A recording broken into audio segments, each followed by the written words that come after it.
भी तो गुजरात की जो आबो हवा और वहाँ का की सामाजिक संरचना और भौगोलिक संरचना सब जानते हैं आप लोग अच्छी तरह से। राहुल लाल जी, गुजरात को लेकर के जो बातें हो रही हैं और उसमें AIMIM और आम आदमी पार्टी बहुत शानदार ढंग से भी प्रशांत टंडन जी ने बताया, थोड़ा सा और एलोबरेट आपके थ्रू मैं करवाना चाहता हूं और सुनना चाहता हूं कि क्या सचमुच 2022 का जो चुनाव है वो बीजेपी के लिए फंसा हुआ मसला है और बीजेपी के हाथ से ये चुनाव निकलता हुआ दिखाई दे रहा है, और ऐसे में बीजेपी के तारनहार की तरह आम आदमी पार्टी और अब AIMIM की एंट्री जो है वो हो चुकी है, क्योंकि एक तस्वीर और एक खबर और चल रही है और उसका खुलासा आम आदमी पार्टी के वहां के अध्यक्ष इटालिया साहब ने किया है कि AIMIM के प्रमुख गुजरात के और बीजेपी के अहमदाबाद के जो मेयर हैं वो इन दोनों की एक रात को मीटिंग हुई, वो वीडियो भी जारी किया गया। तो ये आपस में पोल भी खोलते हैं लोग एक दूसरे की, लेकिन काटने में लगे हुए हैं जैसा हम लोग जान रहे हैं उस आधार पे कांग्रेस पार्टी की।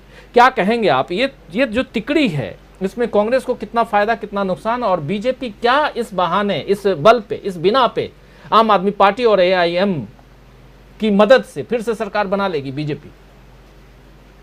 देखिए, बीजेपी के लिए चुनाव काफी ज्यादा फंसा हुआ है। उसको थोड़ा सा खाली मैं संक्षेप में आंकड़ों में समझाना चाहूंगा कि चूंकि अभी देखिए हम लोगों ने देखा, प्रशांत जी बता रहे थे कि कांग्रेस एक तरह से पिछले विधानसभा चुनाव में 41% पे कांग्रेस थी, और अगर बीजेपी को देखते हैं तो बीजेपी 49% पे थी।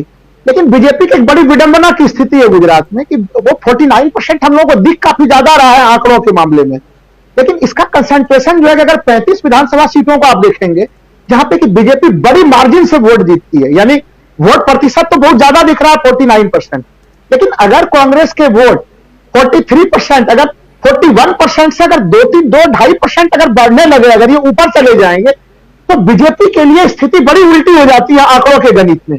क्योंकि मैंने बताया कि वो 35% का वो मार्जिन कहीं आप देखेंगे 20,000, 25,000, 30,000 इस तरह के वोटों से या और भी बड़े मार्जिन से कुछ सीटों को वो जीत रही है। तो वोट प्रतिशत में जो 49% है वो उसके उसी सीट पे वो गिनती में हम लोगों को नजर आ रहा है। लेकिन बाकी जो पूरा आप गुजरात को अगर मैप में आप देख रहे हैं तो वहां कांटे वाली टक्कर की स्थिति रह रही है। पिछले गुजरात विधानसभा चुनाव ने ही ये चीज सबक स्पष्ट कर दिया बीजेपी को कि ग्रामीण इलाके में उसकी पकड़ बिल्कुल उड़ चुकी है और कांग्रेस ने अपनी पकड़ काफी जबरदस्त मजबूत कर ली है। अब देखिए स्थिति, ऐसे स्थिति में उनके पास चारा क्या बचता है कि कांग्रेस वहां पे एंटी इनकम्बेंसी फैक्टर, जब मैं गया हूं मैंने काफी जबरदस्त एंटी इनकम्बेंसी फैक्टर देखे। बीजेपी के कट्टर समर्थक लोग भी जो कई सारे तो बदल चुके थे और कई लोग कह रहे थे कि मैं वोट तो दूंगा मोदी जी को, लेकिन दुखी मन से देना पड़ेगा, बच्चों के पढ़ाई का भी इंतजाम नहीं है, नौकरी का भी इंतजाम नहीं है। तो ये कई समस्या है, यानी अगर कुछ वोट उन्हें मिलेगा भी तो दुखी मन से लोग देंगे। और कई सारे लोगों ने अपना मन पूरा बदल लिया है, यानी कि मैं कांग्रेस को दूंगा। अब तक हमारे वोट जो है वो बीजेपी को गया था, लेकिन बीजेपी से लोग परेशान हो चुके हैं। ये स्थितियां बनी हुई हैं। ऐसे समय में बीजेपी को काफी आवश्यक था कि वो कांग्रेस के वोट में संगमारी करे। इसलिए बीजेपी अपने स्तर से ही, देखिए आम आदमी पार्टी तो जो शोर मचा रही है शोर मचा रही है। आप एक तरह से मनीष सिसोदिया को बुलाते हैं, पहले ही हल्ला मचा देते हैं, सारी मीडिया एकदम दिखाती है कि वो गिरफ्तार होंगे गिरफ्तार होंगे। तो जितना बीजेपी एक तरह से आम आदमी पार्टी के लिए नहीं रो रही है, उससे भी 100 गुना ज्यादा जो है कि मेन स्ट्रीम मीडिया को वो जिम्मेदारी दी गई है कि लगातार आप उसको कवर में बनाए रखें और दुनिया को लगे कि टक्कर उन्हीं लोगों के बीच में। जमीनी स्थिति एक तो देखिए आम आदमी पार्टी की वो मजबूत स्थिति नहीं है, जब मैं गया था उसमें तो नहीं थी। मैं अभी भी कई सारे जो गोदी मीडिया के पत्रकार हैं जो टीवी पे तो अलग रिपोर्टिंग देते हैं, लेकिन हम लोगों के मित्र हैं तो भीतर का रिपोर्टिंग भी दे देते हैं।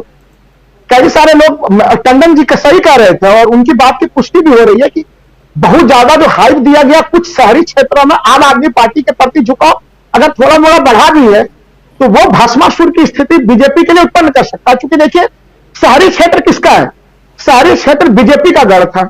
ग्रामीण क्षेत्र में आम आदमी पार्टी है नहीं। ग्रामीण क्षेत्र मुझे तो वो शहरी क्षेत्र में भी नहीं दिखी थी, जिसमें मैं गया था उसमें हमें शहरी क्षेत्र में भी नजर नहीं आई थी। लेकिन चलिए आज 22 अक्टूबर तक तो मैं मान लेता हूं कि शहरी क्षेत्र में उनकी उपस्थिति बढ़ी है। तो जो लोग ग्राउंड से रिपोर्ट दे रहे हैं वो रिपोर्ट वही है कि एक तरह से वो अगर वोट काटेंगे भी तो वो वोट कटिंग कहीं न कहीं उससे नुकसान कांग्रेस को नहीं होना, वो नुकसान जो है वो भारतीय जनता पार्टी को ही हो जाना है।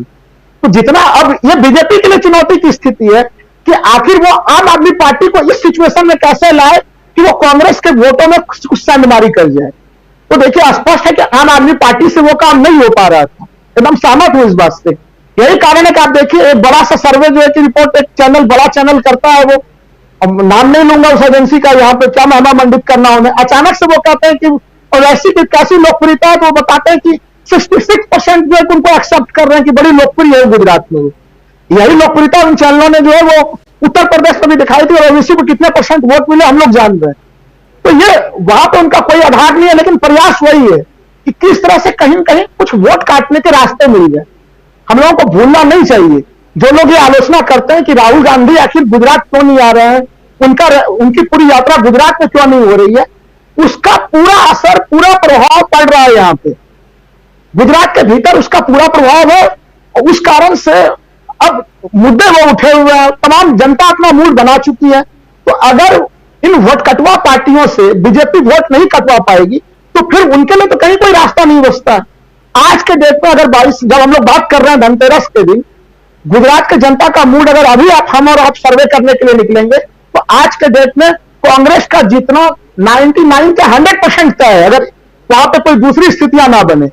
अब बीजेपी के लिए चुनौती की स्थिति वही है कि किसी न किसी तरह से हम वोट को काटें, अब तक उन्हें वो सफलता नहीं मिल पाई है। इसीलिए बीजेपी के नीति निर्धारक तमाम घबराए हुए हैं कि क्या स्थितियां बनाई जाए, कैसे हम लोग जमीन पे क्या करें। हम लोग तो लगातार, अच्छा उनकी स्थिति ऐसी होगी कि वो तो जमीन पर लगातार तमाम बड़े बड़ी सभाएं कर रहे हैं, जबकि यूथ कांग्रेस के लोगों ने देखिए प्रचार की रणनीति को भी देखिए कांग्रेस ने बदल डाली है।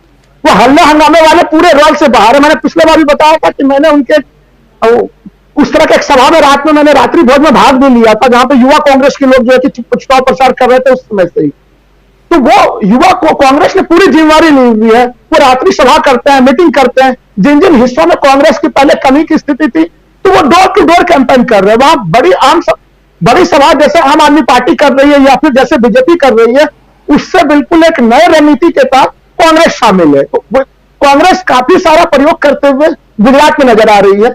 अब मुझे लग रहा है कि अगर इसी गति के साथ चीजें चलती भी रहेंगी तो बीजेपी के लिए संकट बड़ा भारी है।